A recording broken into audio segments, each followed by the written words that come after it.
So today, I'll be answering the question about how did I integrate technologies such as software, hardware, and online into my project.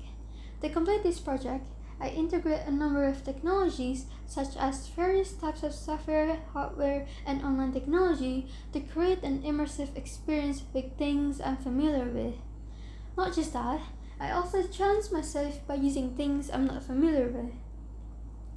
Technology is a fast sea that has a lot of features I have yet to discover, but with time and effort, I learn to adapt and use them to my advantage.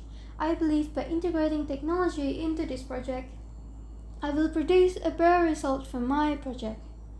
To start off with, I would like to dive deep into the various softwares and onlines I use for my project. In total, I use 20 different apps or onlines across different platforms, which include WhatsApp, Google Doc, Samsung Notes, Shopee, Filmora Wondershare, CapCut, Discord, Microsoft Excel, TikTok, YouTube, Pinterest, Instagram, Google Drive, Remote Dot, Background, Google Map, BrandCrowd, Canva, Voice Recorder, SoundCloud, and Sites. First, WhatsApp and Discord are one of the most commonly used communication apps in my area. I use WhatsApp to record my actors as well as to make it easier for us to communicate before the actual shooting day. We will use this app to not only exchange and share ideas, but also to arrange our shooting schedule and all of the things essential to the film opening, like the script, costume arrangement, and of course, the finished opening. In addition, I use Discord to hold the actual meeting to discuss the shooting schedule, script, and costume by using the screen sharing features. Next, I use both Google Doc and Samsung Notes to plan out the script, which include the logline, storyline, synopsis of the technical arrangement, and the storyboard. Both apps provide me with simple and convenient feature that is essential for efficiency. After that, I use Microsoft Excel to neatly organize and arrange the timetable for the shooting schedule. Microsoft Excel is perfect for this as it already has a built-in table feature. Another would be Shopee, which is a top global e-commerce used all around the world. I use Shopee to buy the necessary part for the shooting, which is a reflector. The reflector is essential to reflect or to soften the blow of the sunlight, as half of our shooting took place in an open field. Shopee provides me with the cheapest and best option I can get for my equipment or prop.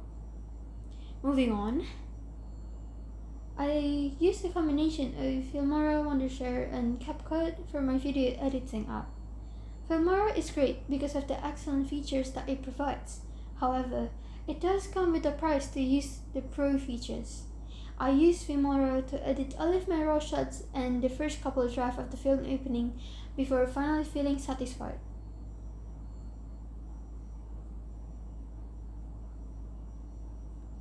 And then after that, I move on to CapCut to further enhance and smoothen the opening transition and also the ratio of the film. Equally important, TikTok, YouTube, Instagram, and Pinterest play a big part in the planning process of my film opening. I use both TikTok and Instagram to look for film inspirations, soundtrack music, editing tips, and to upload the opening. While Pinterest, it is useful for my mood board, and then as all four of them are popular media social platforms, they are used worldwide, which creates a wider pool of content that I can choose. So here's for YouTube, and here's for TikTok. Coming to the shooting day, I use Google Map as my sole navigator that I trust to guide me and my actors to the shooting place. It accurately gives us the route to our shooting place, and after that, after all of the shooting was completed, I use Google Drive to organize all of the raw clips that will help with the editing process, since I'm editing with my tablet and I can't really use a flash disk to transfer all of the data. Therefore, I use Google Drive instead.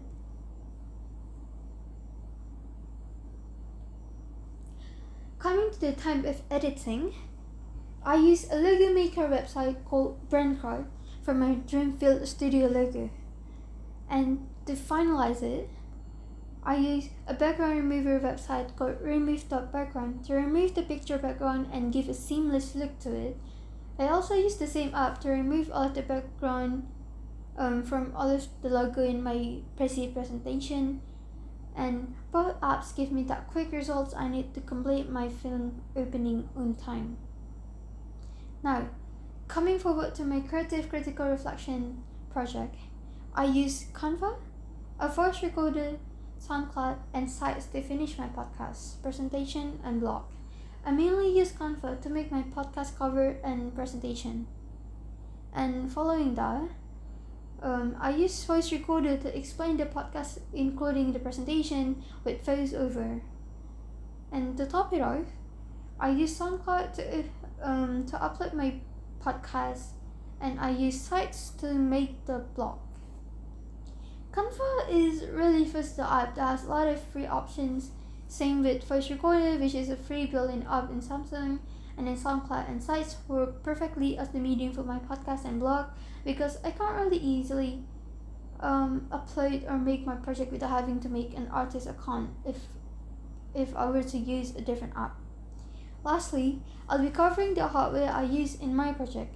For the hardware, I only use two devices, which are Canon mirrorless as the camera to shoot the film opening, and I use Samsung Galaxy Tab S9 FE to edit the blog and the topic inside the blog.